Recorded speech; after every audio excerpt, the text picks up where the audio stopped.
Today on the CTV News at 5, 3 new family care clinics announced for southern Alberta, including Lethbridge. Plus, saving First Nations sacred past. And increasing concern over the number of grizzly bear deaths.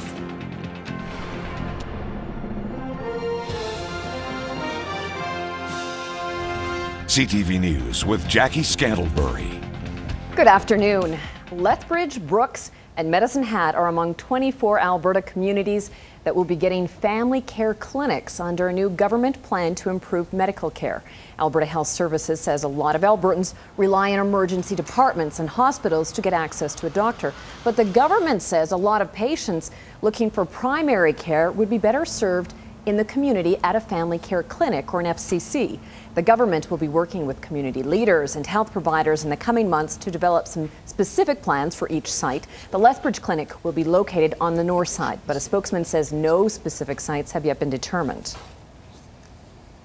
In a lot of communities, facilities will already exist. It's just a matter of how to make the best use of those and use them properly. So it hasn't been determined yet exactly where in Lethbridge. What has been determined is that there's a need in Lethbridge and there's an interest and a capacity to get something up and running in the short term. The family care clinics would be staffed by a variety of health professionals and then run by a community board. Alberta Health Services says the clinics are one more way to improve care and access to health care without having to go to a hospital.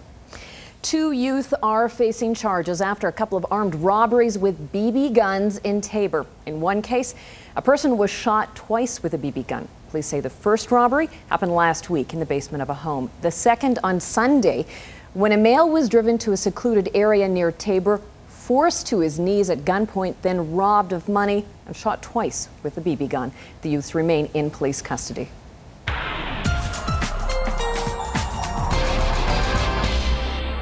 Here's our little Miss Sunshine. Dory Rossiter's here. Yeah, we've got lots of sunshine on the way, Jackie. As a matter of fact, the next several days, we're looking at sunshine. Temperatures very, very mild as we head into Friday. 27 degrees is on the weather menu, so I'll have more details coming up in a couple of minutes. Thank you, Dory. Well, the Alberta Wildlife Association says too many grizzly bears are dying because of human causes.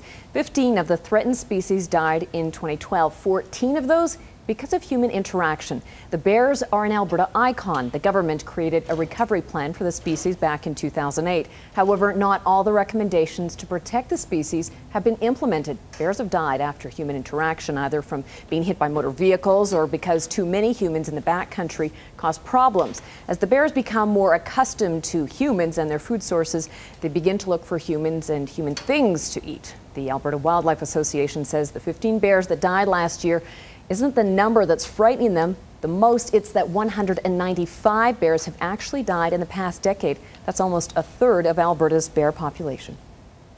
Well, they're trying to save First Nations sacred past. Archaeologists, First Nations, and industry leaders are coming together in Lethbridge to try and save threatened archaeological sites. Two-day conference is underway at the University of Lethbridge. Terry Boat explains. We have to look at this. Just over 2 years ago, members of the Piikani Nation raised concerns that a drilling project was threatening archaeological sites, including cairns and teepee rings. The doorway itself is still practically there, right there. While there's sometimes a difference of opinion over the significance of sites, nearly everyone agrees that each year in Alberta, traditional sites are being damaged or destroyed. We're losing sites all over the province, and some of it's natural and unpreventable. But experts say a lot of it is preventable. This conference at the University of Lethbridge has been organized to bring Blackfoot traditionalists together with archaeologists and industry representatives to get a better understanding of the issues and try and find solutions. We thought maybe for a while things would get better, but things are not changing. There's still a lot of graffiti happening at these areas. We're trying to create some kind of an awakening.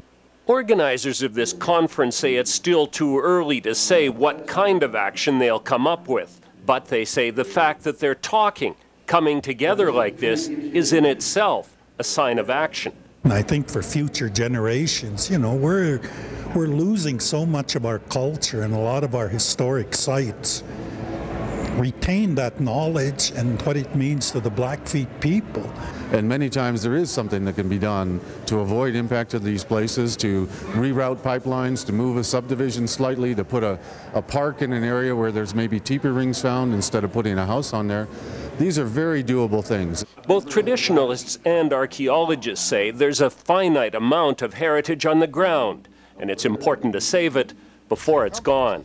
Terry Vogt, CTV News, Lethbridge. Storm drains surrounding Park Meadows School in Lethbridge are now lined with yellow fish. It's for the yellow fish. It's for the yellow fish. It's the 7th annual Yellow Fish Road program. Students in grade 1 painted yellow fish with the message "Rainwater only" next to storm drains. It's to raise awareness about storm drain pollution. These drains empty directly into the Old Man River untreated. So the kids say it's important people are careful about what goes into them. Because the fish, they have to stay alive. And this helps? How does this help? So people don't pour stuff down the drain like oil or anything. Teachers say it's an important lesson to learn at a young age, so students carry the information with them. Canadian who's becoming nationally known for leaving his music career behind to instead speak to youth was in Lethbridge today. All the highways were shut down. Nobody was supposed to drive. We didn't care because we're teenagers, so we went for a joyride anyway. This was the scene at Wilson Middle School this afternoon, where guest performer and motivational speaker Rob Nash shared his inspiring message of hope through his personal story. The victim of a serious car accident when he was just 17, Nash was pronounced dead following a head-on collision with a semi-truck, but came back to life in the ambulance. He was in a coma for 6 months, then battled depression. Now, years later, he uses his music to influence and motivate young people to make every day count. So we're trying to make people realize, life doesn't begin when you're 25, 35, 45.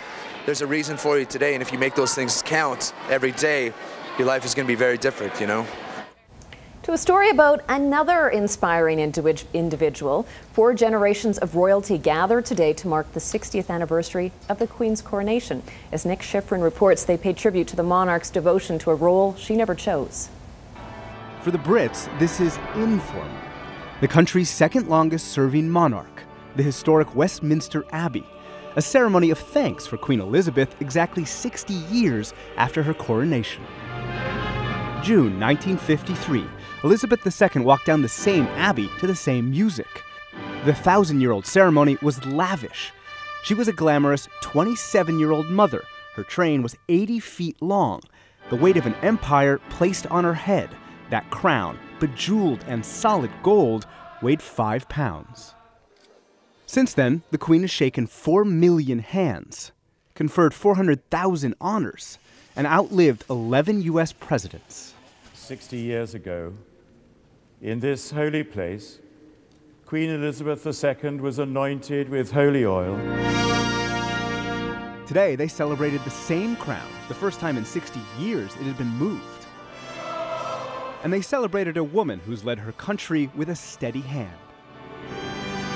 Her Majesty knelt at the beginning of a path of demanding devotion and utter self-sacrifice, a path she did not choose, yet to which she was called by God. In the front row, the grandkids, including a certain expectant mother. Next month, the Duchess of Cambridge will give birth to a baby who will one day take the same steps his or her great-grandmother took 60 years ago today. This country and the Queen's empire have changed dramatically since she began her reign, but she's remained steadfast to the vows that she took here 6 decades ago. Nick Schifrin, ABC News, London. William and Kate are expecting their first child early next month. Having a yellow bag hung from your doorknob in June has been a long-standing annual tradition in Lethbridge, and the food bank wants you to fill it with as many canned goods and other non-perishables as you can spare. Just fill up your bag, leave it on your doorstep, and this Saturday it will be collected by volunteers. It's part of the Target Hunger Food Drive for the Lethbridge and Interfaith Food Banks, which always takes place the second Saturday in June. It's to help with the challenging summer months when donations are traditionally down. Their goal this year, £100,000. If you think about Lethbridge is roughly 90,000 people, and 1 can of soup or fruits, vegetables is roughly 1 pound. So if everybody donates, and then a little bit extra as well, which always happens, we can easily reach the 100,000 pound goal. If you didn't get a yellow bag, you can still donate in the drop box at your local grocery store. It's that time of year when crop field tours are now underway across southern Alberta. We take a closer look in tonight's Farm TV. Heavy rain moved the first crop walk of the year inside, where we asked Ken Coles why these crop walks are important. We think that the amount of research that's going on is meaningless unless we get information out to the farmers. And crop walks are important for 2 reasons. Gives the guys a chance to get out, even for a social event, to meet everybody else. See, it's an opportunity for us to, show off some of the research trials that we're doing, as well as talk about the current issues. So say there's a pest problem that might be in common, we'll talk about that, control options. Farming Smarter has several more crop walks planned. We've got one planned for every Thursday until the end of June, where our field school is June 25th to 27th. So we'll probably make one sometime in July that's yet to be determined. And we've got our August 1st crop walk planned for looking at diseases here. And I think our date in Medicine Hat is July 19th. Crop walks are open to everyone. For more information, visit the Farming Smarter website. Farm TV is brought to you by DA Building Systems. And on the financial markets, dollar closed down today. West Texas was up.